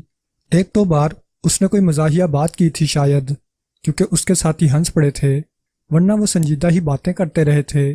رانگو نے جواب دیا، اوکے اب تم جا سکتے ہو، کاشی نے کہا، تو انہوں نے مادام ریکھا کی جانب دیکھا۔ مادام ریکھا کے اس بات میں سر ہلانے پر وہ تینوں تیزی سے دروازے سے باہر چلے گئے۔ مادام، باچان سے اس بات کو فوری طور پر کنفرم کرائیں، مجھے گڑبڑ محسوس ہو رہی ہے، کاشی نے کہا۔ اب تو مجھے بھی گڑبڑ محسوس ہونے لگ گئی ہے، لیکن وہاں کنفرمیشن کیسے کی جائے؟ کیا انہیں پکڑ کر؟ مادام ریکھا نے کہا، آپ کو اس ہوٹل کا علم ہے جہاں یہ رہ رہے ہیں؟ ان کے نام اور کمرہ نمبر وغیرہ؟ کاشی نے پوچھا۔ وہ اصل ناموں سے ہی رہ رہے ہیں۔ ہوٹل انٹرنیشنل کی تیسری منزل کا کمرہ نمبر 318 اس عمران کے نام بک ہے۔ لیکن تم کیا کرنا چاہتی ہو؟ مادام ریکھا نے کہا، ابھی آپ کے سامنے کنفرمیشن ہو جائے گی، کاشی نے مسکراتے ہوئے کہا، اور اس کے ساتھ ہی اس نے ہاتھ بڑھا کر ریسیور اٹھایا اور تیزی سے انکوائری کے نمبر پریس کر دیے۔ آخر میں اس نے لاؤڈر کا بٹن بھی پریس کر دیا۔ Enquiry please. رابطہ قائم ہوتے ہی دوسری طرف سے ایک نسوانی آواز سنائی دی، یہاں سے باچان کا رابطہ نمبر اور اس کے دارالحکومت کا نمبر دے دیں۔ کاشی نے تیز لہجے میں کہا تو دوسری طرف سے نمبر بتا دیے گئے۔ کاشی نے ہاتھ بڑھا کر کریڈل دبایا اور پھر ٹون آنے پر تیزی سے نمبر پریس کرنے شروع کر دیے۔ انکوائری پلیز، اس بار دوسری طرف سے کہا گیا۔ لہجہ باچانی تھا۔ ہوٹل انٹرنیشنل کا نمبر دیں، کاشی نے کہا تو دوسری طرف سے نمبر بتا دیا گیا۔ کاشی نے ہاتھ بڑھا کر ایک بار پھر کریڈل دبایا اور پھر ٹون آنے پر اس نے دوبارہ نمبر پریس کرنے شروع کر دیے۔ ہوٹل انٹرنیشنل، چند لمحوں بعد ایک نسوانی آواز سنائی دی، کمرہ نمبر 318 تیسری منزل میں عمران صاحب سے بات کرائیں، میں کافرستان سے بول رہی ہوں، کاشی نے کہا تو مادام ریکھا کافرستان کا حوالہ سن کر بے اختیار چونک پڑی۔ یس میڈم، ہولڈ کریں، دوسری طرف سے کہا گیا۔ Hello, Ali Imran MSc DSc آکسن بول رہا ہوں۔ چند لمحوں بعد دوسری طرف سے چہکتی ہوئی شگفتہ سی آواز سنائی دی، عمران صاحب میں کاشی بول رہی ہوں، کاشی نے مسکراتے ہوئے کہا۔ کاشی یعنی کاش کی مونس، لیکن آپ کو تو کاش کو فون کرنا چاہیے تھا، آپ نے بیچارے عمران کو کیوں فون کر دیا؟ ویسے اگر آپ چاہیں تو میں اپنا تخلص کاش رکھ سکتا ہوں، دوسری طرف سے عمران نے اپنے مخصوص لہجے میں کہا تو مادام ریکھا اور کاشی دونوں کے منہ بے اختیار بن گئے، کیونکہ لہجہ بھی عمران کا تھا اور وہ باتیں بھی اپنے مخصوص انداز میں کر رہا تھا۔ میں مادام ریکھا کا پیغام آپ تک پہنچانا چاہتی ہوں، کاشی نے کہا۔ مادام؟ کون مادام؟ کیا کوئی بوڑھی خاتون ہیں اور میرے حق میں کوئی بڑی جائیداد وصیت کرنا چاہتی ہیں؟ عمران نے جواب دیتے ہوئے کہا۔ مادام ریکھا، پاور ایجنسی کی چیف، کاشی نے کہا۔ او، وہ تو ویسے ہی بہت پاورفل ہیں، بہرحال کیا پیغام ہے؟ دوسری طرف سے کہا گیا۔ پیغام یہ ہے کہ آپ چاہے لاکھ کوشش کریں عمران نہیں بن سکتے، اور یہ بھی کہ اصل عمران کو کافرستان میں ٹریس کر لیا گیا ہے، اس لیے اب آپ کا وہاں باچان میں اس میک اپ میں رہنا فضول ہے، کاشی نے کہا۔ اچھا، میں سمجھا کہ آپ نے میرج بیورو کھول لیا ہے اور مادام ریکھا اور میرے لیے پیغام رسانی ہو رہی ہے۔ ویسے جس عمران کو آپ نے کافرستان میں ٹریس کر لیا ہے اس کا باقاعدہ اچار ڈال لیں، امید ہے خاصا کھٹا اچار پڑے گا اس کا، دوسری طرف سے کہا گیا۔ اوکے، میرا کام صرف پیغام پہنچانا تھا اور بس، کاشی نے کہا، اور اس کے ساتھ ہی اس نے ریسیور رکھ دیا۔ یہ عمران بن رہا ہے، عمران نہیں ہے، کاشی نے مادام ریکھا سے کہا، جبکہ میرا خیال ہے کہ یہ اصل عمران ہے، مادام ریکھا نے منہ بناتے ہوئے کہا۔ اگر وہ اصل عمران ہوتا تو میرا نام سننے کے بعد وہ کبھی یہ بات نہ پوچھتا کہ کون مادام، کیونکہ اسے اچھی طرح معلوم ہے کہ میں مادام ریکھا کے ساتھ اٹیچ ہوں، یہ اس کا کوئی ساتھی ہے جو واقعی انتہائی کامیابی سے اس کا رول نبھا رہا ہے، لیکن بہرحال یہ اصل عمران نہیں ہے، کاشی نے کہا۔ او، واقعی تمہاری بات میں وزن ہے، لیکن یہ کیسے معلوم کیا جائے کہ اصل عمران کہاں ہے؟ مادام ریکھا نے کہا۔ وہ یقیناً اب تک کافرستان پہنچ چکا ہوگا اور اس نے یہاں کوئی نہ کوئی کارروائی کر لی ہوگی۔ اس مشن کا انچارج کون تھا؟ کاشی نے کہا۔ ڈیفنس سیکرٹری، مادام ریکھا نے کہا۔ لیکن ڈیفنس سیکرٹری نے خود تو مشن مکمل نہیں کیا ہوگا، کسی سے کرایا ہوگا، کاشی نے کہا۔ ہاں، بتایا تو ہے کہ بحریہ انٹیلیجنس کے انجینئرز نے یہ مشن مکمل کیا ہے، مادام ریکھا نے کہا۔ پھر بحریہ انٹیلیجنس کا چیف کون ہے؟ کاشی نے کہا۔ اشوک مہتا ہے، ایک بار اس سے ملاقات ہو چکی ہے، مادام ریکھا نے کہا۔ تو آپ اس سے بات کریں۔ عمران نے لامحالہ اس بات کا پتہ چلا لیا ہوگا کہ یہ مشن بحریہ کی انٹیلیجنس نے مکمل کیا ہے اور وہ ان کے ذریعے ہی آگے بڑھے گا۔ اس کا طریقہ کار ایسا ہی ہے، اور اگر وہ یہاں پہنچ چکا ہے تو لامحالہ اس نے کوئی نہ کوئی حرکت بہرحال اب تک کر دی ہوگی، کاشی نے کہا۔ تو مادام ریکھا نے اس بات میں سر ہلا دیا اور پھر ریسیور اٹھا کر اس نے یکے بعد دیگرے 2 نمبر پریس کر دیے۔ یس مادام، دوسری طرف سے اس کی سیکرٹری کی مؤدبانہ آواز سنائی دی۔ بحریہ انٹیلیجنس کے چیف اشوک مہتا کا فون نمبر معلوم کر کے ان سے میری بات کراؤ، مادام ریکھا نے کہا، اور اس کے ساتھ ہی اس نے ریسیور رکھ دیا۔ پھر چند منٹ بعد فون کی گھنٹی بج اٹھی تو مادام ریکھا نے ہاتھ بڑھا کر ریسیور اٹھا لیا۔ پھر اس نے لاؤڈر کا بٹن پریس کر دیا۔ یس، مادام ریکھا نے کہا۔ مادام، اشوک مہتا صاحب تو روڈ ایکسیڈنٹ میں ہلاک ہو چکے ہیں، اب وہاں ان کے اسسٹنٹ راجیش موجود ہیں، سیکرٹری نے کہا۔ تو مادام ریکھا اور کاشی دونوں بے اختیار اچھل پڑیں۔ ہلاک ہو چکے ہیں؟ او ٹھیک ہے، راجیش سے بات کراؤ، مادام ریکھا نے کہا۔ ہیلو، راجیش بول رہا ہوں، چند لمحوں بعد ایک مردانہ آواز سنائی دی۔ ریکھا بول رہی ہوں، chief of power agency, madam Rekha نے بڑے فاخرانہ لہجے میں کہا۔ یس مادام، فرمائیے، میرے لائق کیا حکم ہے؟ دوسری طرف سے اس بار مؤدبانہ لہجے میں کہا گیا۔ اشوک مہتا کیسے ہلاک ہوئے ہیں؟ مادام ریکھا نے کہا۔ ان کا روڈ ایکسیڈنٹ ہوا تھا مادام، دوسری طرف سے کہا گیا۔ او، ان کی ہلاکت سے پہلے تمہاری سروس میں کوئی خاص بات ہوئی ہے؟ مادام ریکھا نے کہا۔ خاص بات؟ کیا مطلب مادام؟ راجیش نے حیرت بھرے لہجے میں کہا۔ تمہاری انٹیلیجنس نے پاک ایشیا میں ایک اہم مشن مکمل کیا ہے، اس سلسلے میں پوچھ رہی تھی، مادام ریکھا نے کہا۔ پاک ایشیا میں اہم مشن؟ او نہیں مادام، ایسا تو نہیں ہوا، ورنہ مجھے لازمی معلوم ہوتا، دوسری طرف سے راجیش نے کہا۔ بہرحال کوئی ایسی بات جو اشوک مہتا کی ہلاکت سے پہلے ہوئی ہو، مادام ریکھا نے کہا۔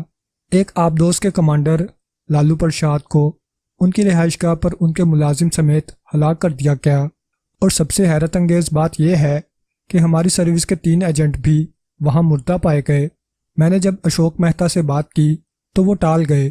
میرے اصرار پر انہوں نے بتایا کہ ڈیفنس سیکرٹری صاحب کو رپورٹ دے دی گئی ہے اور یہ ٹاپ سیکرٹ ہے، بس یہی بات ہوئی ہے۔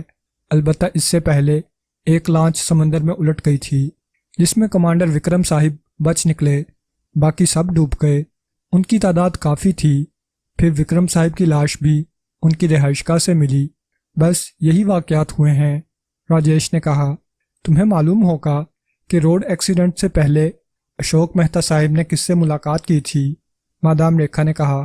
یس مادام، وہ ڈیفنس سیکرٹری صاحب سے ملے، اس کے بعد وہ اسٹار کلب گئے اور اس کے مینیجر جونی سے ملے، اس کے بعد ان کا ایکسیڈنٹ ہو گیا اور وہ ہلاک ہو گئے، راجیش نے کہا۔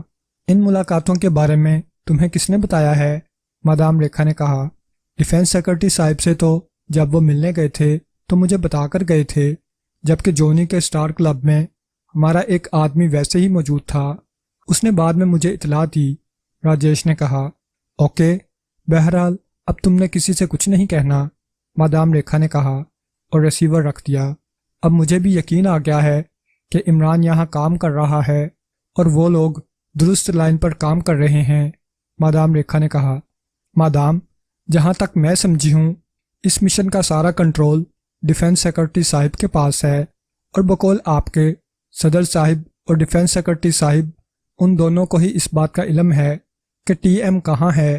صدر تک تو عمران نہیں پہنچ سکتا، لیکن لامحالہ وہ ڈیفنس سیکرٹری تک ضرور پہنچے گا تاکہ اس سے وہ جگہ معلوم کر سکے۔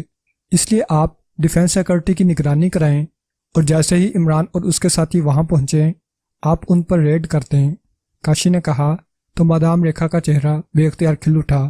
گڈ کاشی، تم نے واقعی بہترین مشورے دیے ہیں، ورنہ میں تو واقعی عمران اور اس کے ساتھیوں کی باچان سے آمد کا انتظار ہی کرتی رہ جاتی، مادام ریکھا نے کہا۔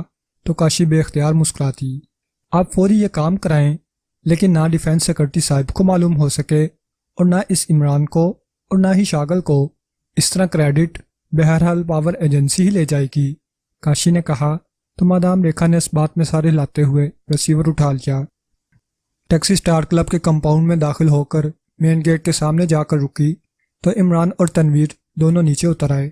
وہ دونوں ہی مقامی میک اپ میں تھے، لیکن ان دونوں نے یہاں کے مقامی کنڈوں جیسا لباس پہنا ہوا تھا، جینز اور پھولدار شرٹ، گلے میں سرخ رنگ کا رومال بھی موجود تھا۔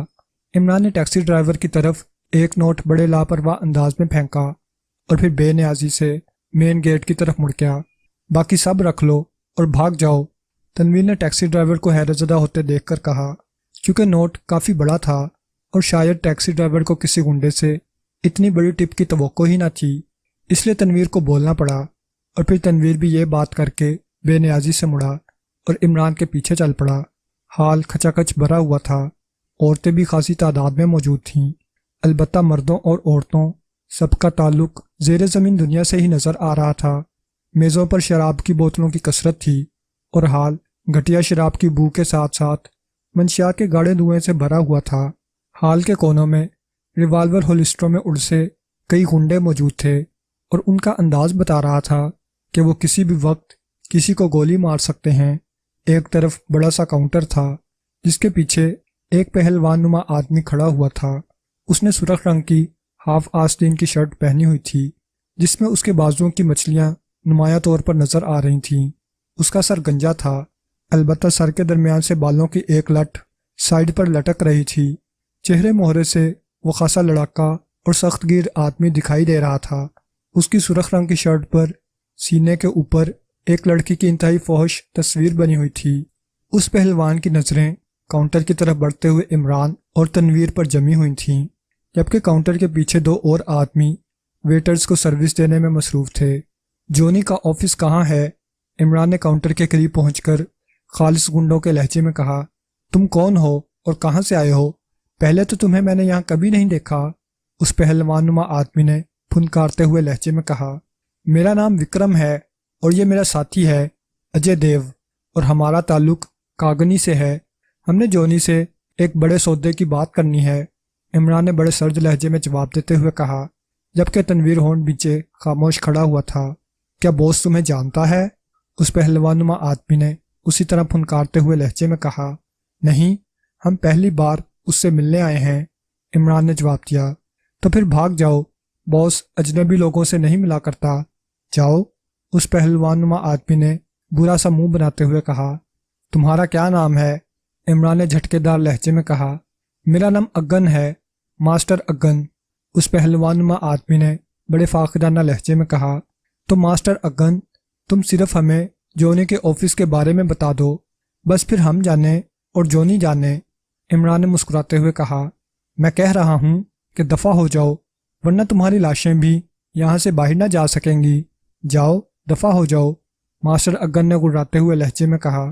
لیکن دوسرے لمحے حال ریوالور کے خوفناک دھماکے سے گونج اٹھا اور اس کے ساتھ ہی اگن کے حلق سے یکلخت چیخ نکلی اور اس کا ہاتھ تیزی سے اپنے بائیں کان کی طرف بڑھا جہاں اس کا کان موجود نہ تھا، بلکہ وہاں سے خون بہہ رہا تھا۔ اب اگر تم نے بکواس کی تو گولی کھوپڑی میں پڑے گی، سمجھے؟ ہم صرف جونی کا لحاظ کر رہے ہیں، ورنہ وکرم اور اجے دیو کے سامنے بولنے والے دوسرا سانس نہیں لے سکتے، تنویر نے یکلخت پھٹ پڑنے والے لہجے میں کہا، جبکہ اس سے پہلے گولی چلنے کے دھماکے کے بعد یکلخت حال میں گہری خاموشی چھا گئی تھی، اور اس گہری خاموشی میں تنویر کی آواز جیسے کوڑے برسا رہی تھی۔ تم نے ماسٹر اگن پر گولی چلائی ہے، ماسٹر اگن نے یکلخت چیختے ہوئے کہا۔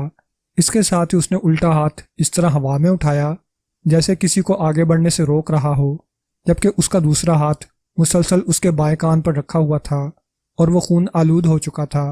حال میں موجود ریوالور بردار گنڈوں نے اپنے ہولسٹروں سے ریوالور کھینچ لیے تھے اور ان کے چہرے بگڑے ہوئے تھے، لیکن ماسٹر اگن کے ہاتھ اٹھاتے ہی وہ سب اس طرح رک گئے تھے جیسے انہیں کسی نے جبرن روک لیا ہو۔ اجے دیو، میرے پاس زیادہ وقت نہیں ہے، ہم نے واپس بھی جانا ہے، عمران نے برا سا منہ بناتے ہوئے تنویر سے کہا۔ اسے ہاف آف کرنا ہے یا فل آف؟ تنویر نے ایسے لہجے میں کہا جیسے مشورہ کر رہا ہو۔ ہاف آف، لیکن جلدی، عمران نے کہا تو تنویر نے اس بات میں سر ہلا دیا، جبکہ اس دوران ماسٹر اگن پھنکارتا ہوا کاؤنٹر کی سائڈ سے باہر آ چکا تھا۔ اس کا چہرہ غصے کی شدت سے بری طرح بگڑ گیا تھا۔ عمران اس انداز میں ایک طرف ہٹ گیا جیسے ان دونوں کے لیے جگہ خالی کر رہا ہو۔ تم نے ماسٹر اگن پر گولی چلائی ہے؟ ماسٹر اگن پر؟ ماسٹر اگن نے اسی طرح پھنکارتے ہوئے لہجے میں کہا۔ اس کی آنکھوں میں واقعی چنگاریاں سی نکل رہی تھیں۔ تنویر بے اختیار طنزیہ انداز میں ہنس پڑا۔ ابھی کہاں گولی چلائی ہے؟ اگر گولی چلاتا تو تم یہاں اس طرح اکڑے کھڑے نظر نہ آتے، تنویر نے کہا۔ لیکن ابھی اس کا فکرہ ختم ہی ہوا تھا کہ یکلخت ماسٹر اگن نے بجلی سے بھی زیادہ تیزی سے تنویر پر حملہ کر دیا۔ گو اس کا حملہ بے حد جارحانہ تھا، لیکن ظاہر ہے انداز گنڈوں جیسا ہی تھا۔ تنویر اس سے بھی زیادہ تیزی سے سائڈ پر ہٹا اور پھر اس کا ایک ہاتھ حرکت میں آیا اور دوسرے لمحے ماسٹر اگن کا بھاری بھرکم جسم ہوا میں اس طرح اٹھتا چلا گیا جیسے وہ ہائی جمپ لگا رہا ہو، اور پھر ایک چیخ کے ساتھ ہی وہ ہوا میں کلا بازی کھا کر ایک خوفناک دھماکے سے نیچے فرش پر گرا، اور اس کے ساتھ ہی اس کا چہرہ تیزی سے بگڑتا چلا گیا اور اس کا جسم فرش پر اس طرح تڑپنے لگا جیسے مچھلی پانی سے نکل کر تڑپتی ہے۔ خبردار، اگر کسی نے کوئی حرکت کی تو دوسرا سانس نہ لے سکے گا، عمران نے یکلخت چیختے ہوئے کہا۔ اس کے ساتھ ہی اس نے اپنا ریوالور والا ہاتھ اونچا کر دیا تھا، جبکہ تنویر نے یکلخت جھک کر ایک ہاتھ ماسٹر اگن کے سر پر اور دوسرا کاندھے پر رکھا اور مخصوص انداز میں جھٹکا دیا تو ماسٹر اگن کا تڑپتا ہوا جسم یکلخت ساکت ہو گیا اور تنویر ایک جھٹکے سے سیدھا ہو گیا۔ اسی لمحے سائیڈ راہداری سے ایک دوہرے جسم کا آدمی، جس کا چہرہ بھی اس کے جسم کی مناسبت سے کافی چوڑا تھا، دوڑتا ہوا باہر آ گیا۔ یہ کیا ہو رہا ہے؟ کون ہو تم؟ اس نے یکلخت چیختے ہوئے کہا۔ وہ بڑی حیرت بھری نظروں سے فرش پر پڑے ہوئے ماسٹر اگن کی طرف دیکھ رہا تھا۔ میرا نام وکرم ہے اور یہ اجے دیو ہے۔ ہم نے جونی سے ملنا ہے، لیکن یہ ماسٹر اگن نے حماقت کی اور ہم پر چڑھ دوڑا، لیکن ہم نے جونی کا لحاظ کیا ہے کہ اسے صرف بے ہوش کیا ہے، ورنہ، عمران نے منہ بناتے ہوئے کہا، میرا نام جونی ہے۔ کہاں سے آئے ہو تم؟ آنے والے نے غور سے عمران اور تنویر کو دیکھتے ہوئے کہا۔ کاگنی سے۔ ہم نے تم سے ملنا تھا اور بس۔ لیکن یہ تم نے کس قسم کے احمق یہاں پال رکھے ہیں جن میں کسی کو پہچاننے کی صلاحیت ہی نہیں ہے، عمران نے کہا۔ یہ اسے تم نے بے ہوش کیا ہے؟ او، ماسٹر اگن کو؟ جونی نے حیرت بھرے لہجے میں کہا۔ میرے ساتھی اجے دیو نے صرف اسے معمولی سی تھپکی دی ہے اور بے ہوش تو یہ خود ہوا ہے، عمران نے مسکراتے ہوئے کہا۔ آؤ میرے ساتھ، جونی نے کہا، اور پھر اس نے ماسٹر اگن کو اٹھا کر کلب سے باہر پھینکنے کا حکم دیا اور اس کے ساتھ ہی وہ تیزی سے مڑا اور راہداری میں آگے بڑھنے لگا۔ عمران اور تنویر خاموشی سے اس کے پیچھے چلتے ہوئے آگے بڑھتے چلے جا رہے تھے۔ آؤ، جونی نے ایک بند دروازے کو کھول کر اندر داخل ہوتے ہوئے کہا، اور عمران اور تنویر اس کے پیچھے دروازے میں داخل ہوئے تو یہ ایک خاصا بڑا کمرہ تھا جسے انتہائی شاندار انداز میں سجایا گیا تھا۔ بیٹھو، جونی نے میز کے پیچھے موجود کرسی پر بیٹھتے ہوئے کہا، اور عمران اور تنویر میز کی دوسری طرف موجود کرسیوں پر بیٹھ گئے۔ ہاں، بتاؤ کیا مسئلہ ہے؟ مجھ سے کیوں ملنا چاہتے تھے تم؟ جونی نے ہونٹ چباتے ہوئے کہا۔ اشوک مہتا کو تم نے کس کے کہنے پر ہلاک کرایا ہے؟ عمران نے یکلخت انتہائی سرد لہجے میں کہا تو جونی بے اختیار اچھل پڑا۔ کیا کہہ رہے ہو؟ کون اشوک مہتا؟ کس کی بات کر رہے ہو؟ جونی نے حیرت بھرے لہجے میں کہا، لیکن عمران بے اختیار مسکرا دیا کیونکہ اس نے جونی کی مصنوعی حیرت واضح طور پر دیکھ لی تھی۔ جونی، ہمارا تعلق ملٹری انٹیلیجنس سے ہے اور ہمیں معلوم ہوا ہے کہ اشوک مہتا بحریہ انٹیلیجنس کا چیف تھا اور وہ آخری بار تم سے یہاں آ کر ملا تھا اور پھر اس کا روڈ ایکسیڈنٹ ہو گیا۔ گو عام حالات میں یہ واقعی ایک روڈ ایکسیڈنٹ تھا، لیکن ملٹری انٹیلیجنس ایسے معاملات کو دوسری نظر سے دیکھتی ہے، اس لیے ہمیں معلوم ہے کہ اشوک مہتا کے خلاف باقاعدہ سازش کی گئی ہے۔ تم سے ابھی اس لیے اس انداز میں بات ہو رہی ہے کہ تم نے یقیناً کسی کے کہنے پر یہ کام کیا ہوگا، اور ہمارے خیال کے مطابق ایسا ڈیفنس سیکرٹری صاحب کے کہنے پر کیا گیا ہے، اور اگر تم سمجھ رہے ہو کہ ملٹری انٹیلیجنس بھی ڈیفنس سیکرٹری کے ہی انڈر کام کرتی ہے تو اس بات کو ذہن سے نکال دو۔ ملٹری انٹیلیجنس میں کئی شعبے ہوتے ہیں اور ہمارا شعبہ براہ راست صدر صاحب کے تحت کام کرتا ہے، لیکن اگر تم نے انکار کیا تو پھر تم خود سمجھ سکتے ہو کہ تمہارے ساتھ کیا ہو سکتا ہے، اور یہ بھی بتا دوں کہ ڈیفنس سیکرٹری بھی تمہاری کوئی مدد نہ کر سکیں گے۔ عمران نے بڑے ٹھنڈے سے لہجے میں تفصیل سے بات کرتے ہوئے کہا، مجھے اس سے غرض نہیں ہے۔ حقیقت یہ ہے کہ میں نہ ہی اشوک مہتا نامی کسی آدمی کو جانتا ہوں، اور نہ وہ مجھ سے ملا ہے، اور نہ میرا اس سے کوئی تعلق ہے۔ جونی نے کہا، اوکے ٹھیک ہے، پھر ہم واپس جا رہے ہیں، عمران نے اٹھتے ہوئے کہا، اور اس کے اٹھتے ہی تنویر بھی اٹھ کھڑا ہوا۔ اوکے ٹھیک ہے، پھر ہم واپس جا رہے ہیں، عمران نے اٹھتے ہوئے کہا۔ اس کے اٹھتے ہی تنویر بھی اٹھ کھڑا ہوا۔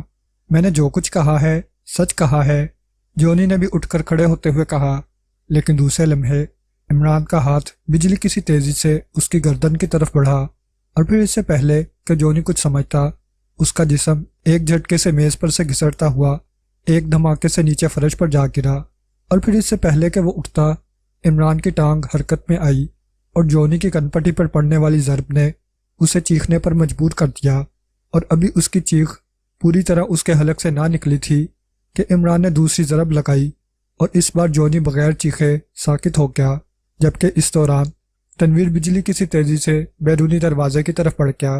جونی بے ہوش ہو چکا تھا۔ عمران نے جھک کر اسے اٹھایا اور ایک جھٹکے سے کرسی پر ڈال کر اس نے اس کا کوٹ اس کے عقب میں اس کی پشت پر کافی نیچے کر دیا۔ اب وہ جکڑا گیا تھا۔ عمران نے دونوں ہاتھوں سے اس کا منہ اور ناک بند کر دیا تو چند لمحوں بعد جونی کے جسم میں حرکت کے آثار نمودار ہونے لگ گئے، اور عمران نے ہاتھ ہٹائے اور کوٹ کی اندرونی مخصوص جیب سے ایک پتلا لیکن تیز دھار خنجر نکال لیا، اور ابھی جونی پوری طرح ہوش میں آیا ہی تھا کہ عمران کا خنجر والا ہاتھ گھوما اور جونی بے اختیار چیخ پڑا۔ اس کا دایاں نتنا آدھے سے زیادہ کٹ چکا تھا، اور پھر اس سے پہلے کہ اس کی چیخ کی بازگشت ختم ہوتی، عمران کا ہاتھ ایک بار پھر گھوما، اور اس بار جونی کا دوسرا نتنا بھی آدھے سے زیادہ کٹ گیا۔ عمران نے خنجر ایک طرف کرسی پر رکھا، اور دوسرے لمحے اس کی مڑی ہوئی انگلی کا ہک جونی کی پیشانی کے درمیان ابھر آنے والی رگ پر پڑا تو جونی کا منہ چیخنے کے لیے کھلا ہی تھا کہ عمران نے دوسرا ہاتھ اس کے منہ پر رکھ دیا۔ بولو، کس کے کہنے پر اشوک مہتا کو ہلاک کرایا تھا تم نے؟ عمران نے گڑراتے ہوئے کہا۔ ڈی ون کے کہنے پر۔ جونی کے منہ سے اس طرح الفاظ نکلے جیسے وہ لاشعوری انداز میں بول رہا ہو۔ کون ہے ڈی ون؟ جلدی بولو، عمران نے ہلکی سی دوسری ضرب لگاتے ہوئے کہا۔ وہ جلدی اس لیے کر رہا تھا کہ کسی بھی لمحے کوئی بھی آدمی آفس میں آ سکتا تھا۔ ڈیفنس سیکرٹری رام لال، جونی نے ڈوبتے ہوئے لہجے میں کہا، اور اس کے ساتھ ہی اس کی گردن ڈھلک گئی۔ عمران نے ساتھ پڑا ہوا خنجر اٹھایا، اسے جونی کے لباس سے صاف کیا، اور پھر اسے اندرونی جیب میں ڈال کر دوسری جیب سے ریوالور نکال کر اس کی نال جونی کے سینے پر رکھ کر اسے دبایا اور ٹریگر دبا دیا۔ جونی کے جسم کو ایک زوردار جھٹکا لگا، اور اس کے ساتھ ہی اس کا جسم یک لخت ڈھیلا پڑتا چلا گیا۔ آؤ تنویر، عمران نے ریوالور واپس جیب میں ڈالتے ہوئے کہا، اور تیزی سے آفس کے دروازے کی طرف بڑھ گیا۔ تھوڑی دیر بعد وہ ہال میں سے گزر کر تیز تیز قدم اٹھاتے مین گیٹ سے باہر آئے، اور چند لمحوں بعد وہ سڑک پر چلتے ہوئے ایک سائڈ گلی میں گھس گئے۔ یہ بند گلی تھی، اور یہاں کوڑے کے کئی بڑے بڑے ڈرم پڑے ہوئے تھے۔ عمران نے بجلی کی سی تیزی سے منہ پر چڑھا ہوا ماسک اتارا اور کوڑے کے ایک ڈرم میں پھینک دیا، جبکہ یہی کاروائی تنویر نے بھی دہرائی۔ اب نیچے وہ دوسرے میک اپ میں تھے۔ آؤ اب نکل چلیں، عمران نے کہا، اور چند لمحوں بعد وہ وہاں سے کچھ فاصلے پر موجود ایک ٹیکسی میں بیٹھ گئے۔ سرجان روڈ، عمران نے ٹیکسی ڈرائیور سے کہا، اور ٹیکسی ڈرائیور نے اس بات میں سر ہلاتے ہوئے ٹیکسی آگے بڑھا دی۔